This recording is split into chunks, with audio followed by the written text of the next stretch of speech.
Hi everyone, welcome to this edition of the Bobcat Buddies Storytime. My name is Ava and I'm a student here at George College. What's your name? Today we are going to be learning about something very important. We are going to learn about being friendly to your friends and family. So today, while we read the story of the Lorax, I want you to think about two very important things. Think about treating others the way you want to be treated.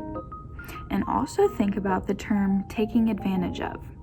This means only taking care of your feelings without thinking of others' feelings. So after reading this story, we'll be singing a song, playing a game, watching a video, and doing a craft. So I'll see you guys later and hope you enjoy. The Lorax by Dr. Seuss. At the far end of town, where the grickle grass grows, and the wind smells slow and sour when it blows, and no birds ever sing excepting old crows, is the street of the lifted Lorax. And deep in the grickle grass, some people say, if you look deep enough, you can still see today where the Lorax once stood, just as long as it could, before somebody lifted the Lorax away. What was the Lorax, and why was it there, and why was it lifted and taken somewhere? From the far end of town where the grickle grass grows, the old Onceler still lives here. Ask him, he knows. You won't see the Onceler, don't knock at his door. He stays in his lurkum on top of his store. He lurks in his lurkum, cold under the roof, where he makes his own clothes out of muffled moof. And on special dink midnights in August, he peeks out of the shutters, and sometimes he speaks and tells how the Lorax was lifted away. He'll tell you perhaps if you're willing to pay. On the end of a rope, he lets down a tin pail, and you have to toss in 15 cents and a nail in the shell of a great-great-great-grandfather snail. Then he pulls up the pail, makes a most careful count to see if you've paid him the proper amount. Then he hides what you paid him away in his snub, his secret strange hole in his grovelous glove. Then he grunts, I will call you by whisper my phone, for the secrets I tell are for your ears alone. Slup! Down slups the whisper my phone to your ear, and the old Onceler's whispers are not very clear, since they have to come down through a snurly hose, and he sounds as if he had smallish bees up his nose. Now I'll tell you, he says, with his teeth sounding gray, how the Lorax got lifted and taken away. It all started way back, such a long, long time back. Way back in the days when the grass was still green and the pond was still wet, and the clouds were still clean, and the song of the swomy swans rang out in space. One morning I came to this glorious place, and I first saw the trees, the truffula trees, the bright-colored tufts of the truffula trees, mile after mile in the fresh morning breeze. And under the trees I saw brown barbaloots frisking about in their barbaloot suits as they played in the shade and ate truffula fruit. From the ripulous pond came from the comfortable sound of the humming fish humming while splashing around.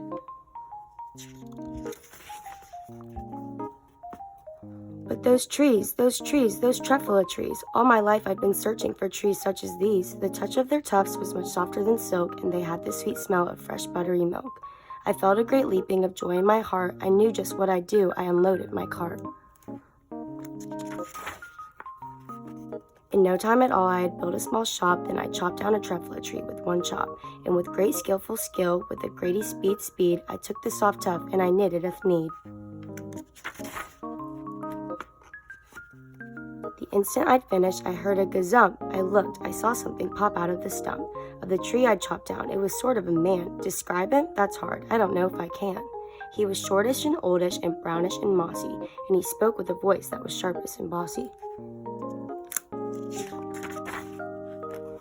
Mister, he said with a sawdusty sneeze, I'm the Lorax. I speak for the trees. I speak for the trees have no tongues, and I'm asking you, sir, at the top of my lungs. He was very upset as he shouted and puffed. What's that thing you're made out of? My truffula tuft. Look, Lorax, I said, there's no cause for alarm. I chopped just one tree. I am doing no harm. I'm being quite useful. This thing is a thneed. A thneeds finds something that all people need. It's It's a shirt, it's a sock, it's a glove, it's a hat, but it has other uses, yes, far beyond that. You can use it for carpets, for pillows, for sheets, or curtains, or covers for bicycle seats. The Lorax said, "Sir, you are crazy with greed. There is no one on earth who would buy that fool need." But the very next minute, I proved he was wrong, for just at that minute, a chap came along, and he thought that the thneed I had knitted was great, and he happily bought it for $3.98. I laughed at the Lorax. "You poor stupid guy. You never can tell what some people will buy."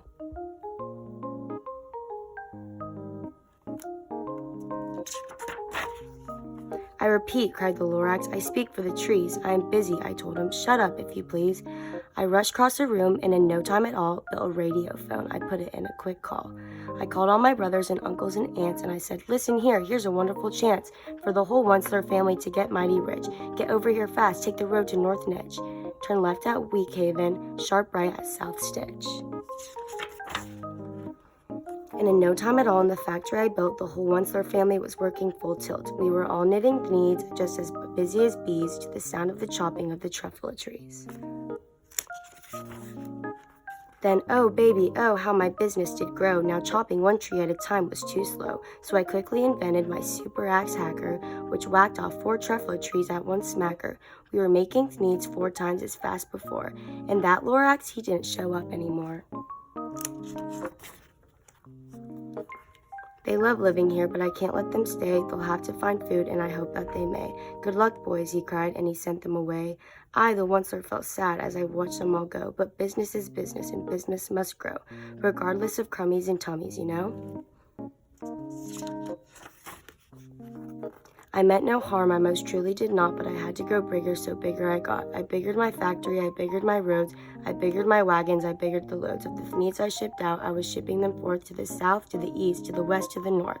I went right on biggering, selling more thneeds, and I biggered my money, which everyone needs.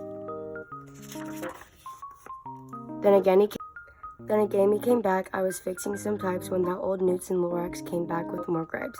"I'm the Lorax," he coughed and whipped. He sneezed and he snuffled, he snargled, he sniffed. "Onceler," he cried with a crumpless croak. "Onceler, you're making such smogulous smoke. My poor swumsy swans, why they can't sing a note. No one can sing who has smog in his throat." "And so," said the Lorax, "please pardon my cough. They cannot live here, so I'm sending them off. Where will they go? I don't hopefully know. They may have to fly for a month or a year to escape from the smog you've smogged up around here."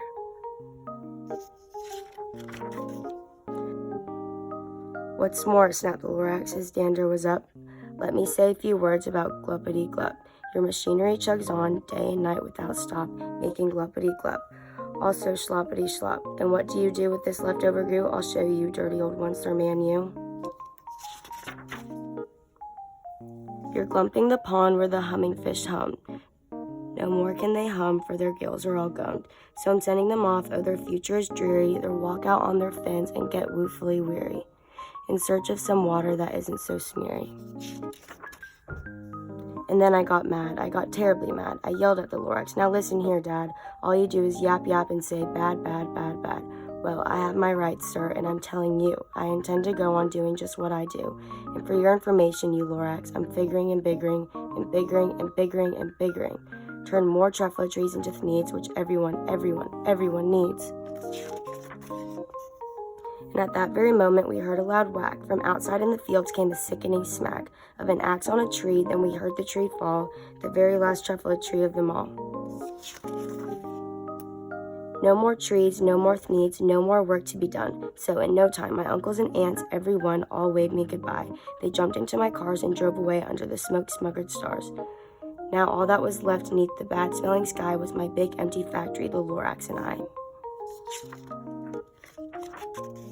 The Lorax said nothing, just gave me a glance, just gave me a very sad, sad backward glance, as he lifted himself by the seat of his pants, and I'll never forget the grim look on his face when he hoisted himself and took leave of this place, through a hole in the smog without leaving a trace. And all that the Lorax left here in this mess was a small pile of rocks with the one word, unless. Whatever that meant, well, I just couldn't guess. That was long, long ago, but each day since that day, I've sat here and worried away. Through the years, while my buildings have fallen apart, I've worried about it with all of my heart. But now, says the Onceler, now that you're here, the word of the Lorax seems perfectly clear. Unless someone like you cares a whole awful lot, nothing is going to get better. It's not. Catch, calls the Onceler. He lets something fall. It's a truffula seed. It's the last one of all. You're in charge of the last of the truffula seeds, and truffula trees are what everyone needs. Plant a new truffula. Treat it with care. Give it clean water and feed it fresh air. Grow a forest. Protect it from axes that hack. Then the Lorax and all of his friends may come back. The end. The Lorax gives us a great explanation for why we should treat others the way that we want to be treated. They chopped down his truffula trees that he really cared about, and this made him really sad. How would you feel if another person took something away from you that you really cared about? Would this make you upset?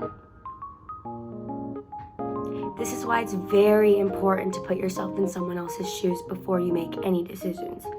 Now we're going to sing a song, and I'll see you guys later.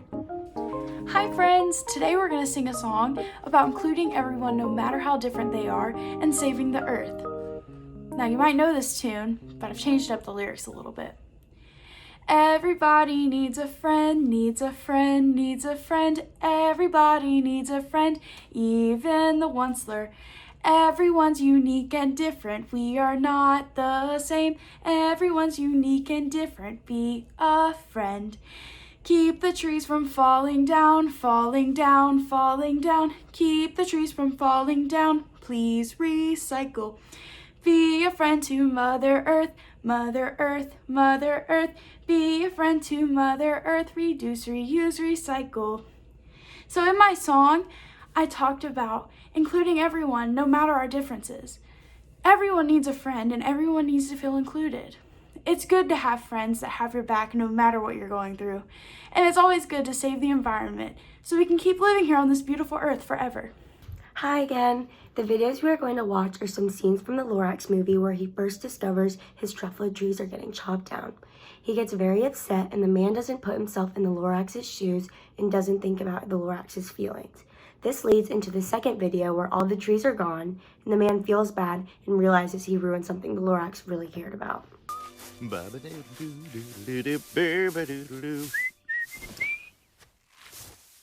Hey! Oh! Did you chop down this tree? No. Who did it? What's that? I think he did it. Leave! Vacate the premises! Take your axe and get out! And who are you? What? I'm the Lorax, guardian of the forest.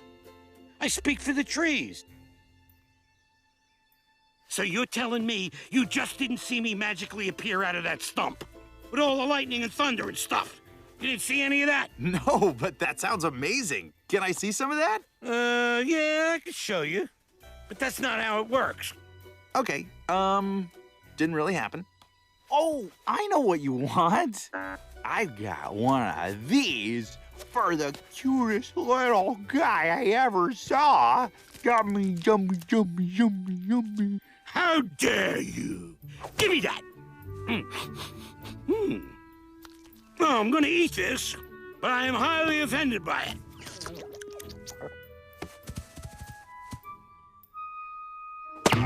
Whoa! What? Hey, mustache, will you stop that? What's your deal, man? Time for you to go, beanpole. Pull him right out. Just gonna put him right back in. We can do this all day.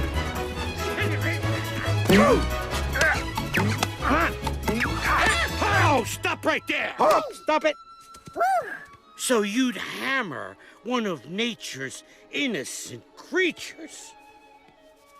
What? No, I would never hit this little guy. You, on the other hand, I would gladly pound you and your mustache into the ground. Behold, the intruder and his violent ways. Shame on you. For shame. All right, you know what? That's it. You listen to me, you furry meatloaf. I'm gonna chop down as many trees as I need. Okay? Newsflash, not going anywhere. End of story. Then you leave me no choice. If you're not gone by the time the sun sets on this valley, all the forces of nature will be unleashed upon you and curse you until the end of your days. You have been warned.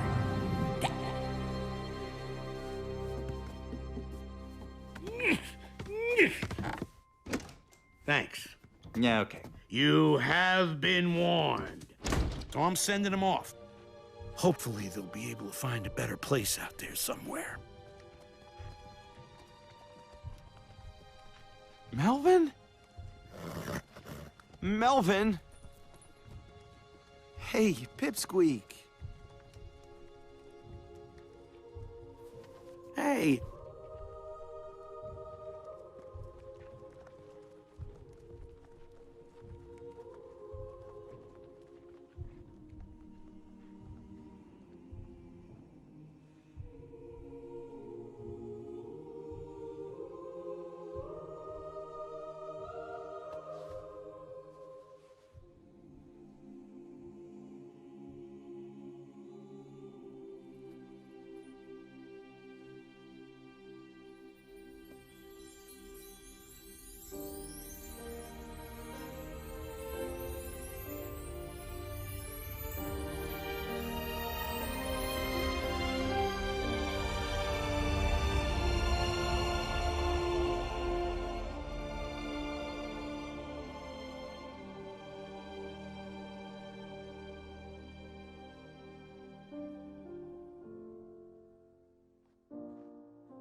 So this is really all your fault.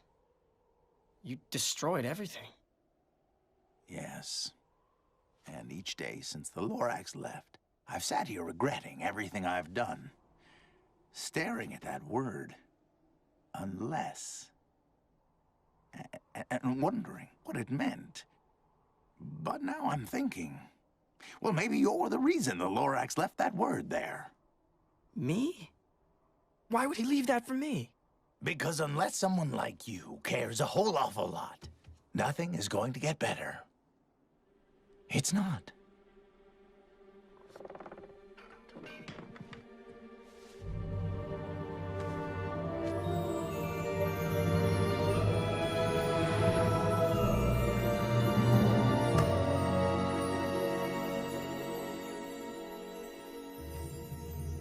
The last Trovula seed. You need to plant it, Ted. Yeah, but nobody cares about trees anymore. Then make them care. Plant the seed in the middle of town where everyone can see. Change the way things are. I know it may seem small and insignificant, but it's not about what it is. It's about what it can become. That's not just a seed, any more than you're just a boy.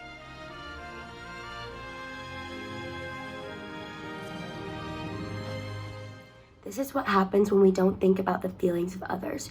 We see that the man realized what he had done and he felt really bad for doing this to the Lorax. How did this video make you guys feel? Were you sad for the Lorax and his friends?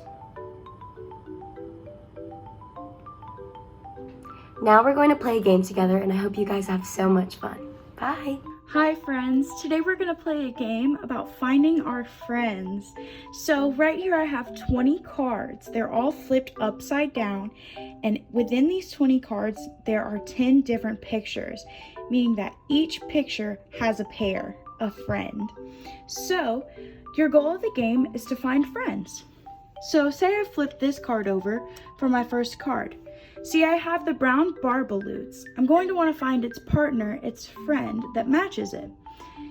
So, say I flip over this card right here.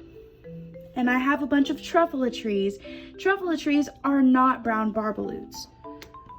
So I'm going to flip that card back over and try again. So once again, I'm looking for brown barbaloots. So let's say I pick this card and I flip it over.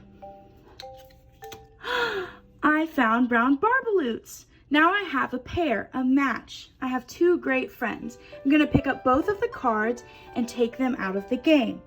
Now I repeat until I have made as many matches as I can. I hope you have fun and make as many matches as you can.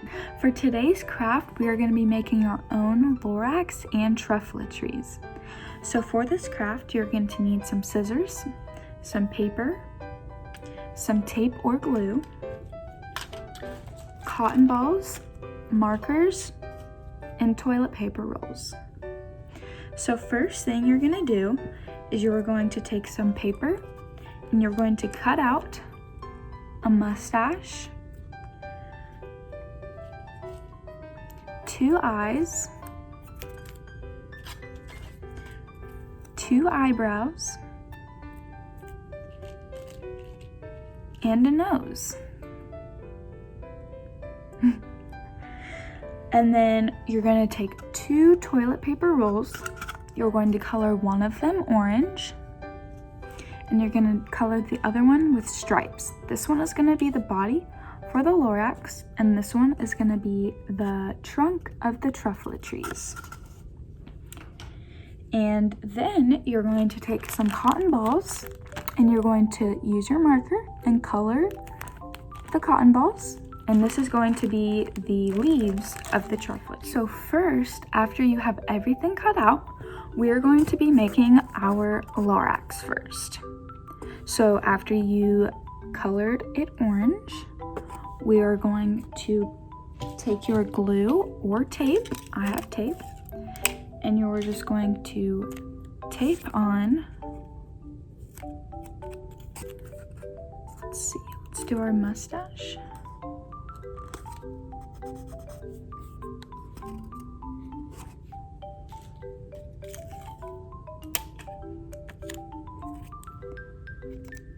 Eyebrow,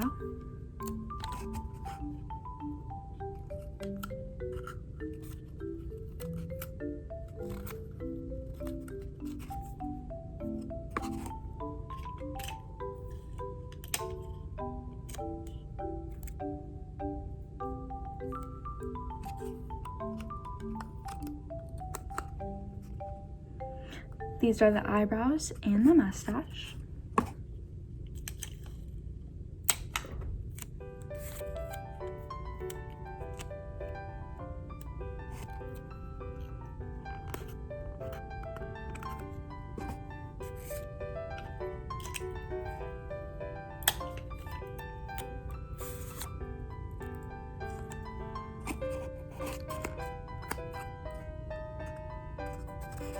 And the nose.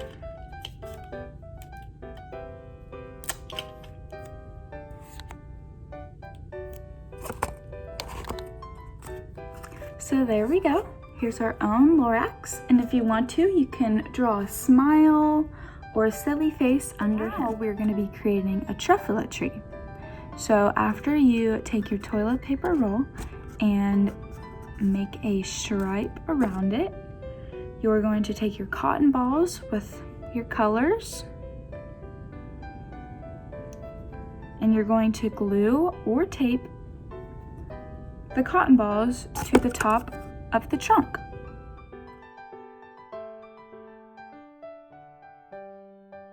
So after you finish gluing or taping down your cotton balls, this is what the tree should look like. So now we have our very own truffle tree, which we can keep its beauty forever without taking advantage of cutting the beautiful trees down. And to go with them, we have our Lorax. Hello everyone, it's Ava, and this is the end of the Bobcat Buddies story time. I hope you all enjoyed the story of the Lorax and learned something. I know I learned that the Onceler just wanted to be included, but since all the people lived in the town, the only way he was included was when people came to ask him about the tale of the Lorax, which didn't happen often. We also saw how the people took advantage of our very own truffle trees. The truffle trees used to be beautiful, but once people started taking advantage of them, they all started to disappear quickly. So make sure you treat your friends and family with kindness, just like the truffula trees wanted to be treated, and don't take advantage of them. So I hope you guys enjoyed. Bye!